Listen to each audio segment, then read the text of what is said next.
The Gospels go under the names of Matthew, Mark, Luke, and John. They are, in fact, however, written anonymously.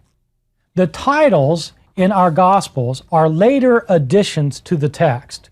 The titles, the Gospel according to Matthew, the Gospel according to Mark, etc., were not original to the Gospels themselves. These books are all written anonymously. You'll note when you read the Gospels that they are all told in the third person about what they were doing.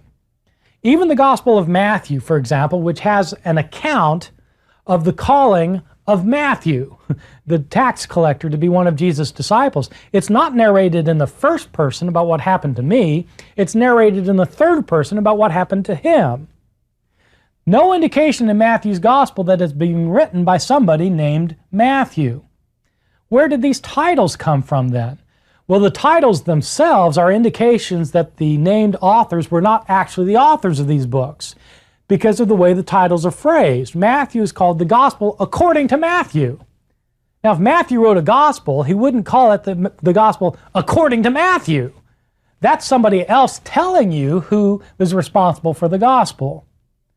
This tradition that Matthew wrote Matthew and that John wrote the Gospel of John, in other words, two of Jesus' disciples, Matthew the tax collector and John the beloved disciple, that they're two of the Gospel authors, comes from the 2nd century. Some decades after the Gospels were written, as is the tradition with Mark, who is thought to be a companion of Peter, and Luke, who is known to be a companion of Paul. In the 2nd century, some decades after the books were written, Christians wanting to know that these books are written by apostolic authorities, written by apostles or by companions of apostles, attached the names Matthew, Mark, Luke, and John to them. In fact, we don't know the identity of the authors of these Gospels. They're written anonymously.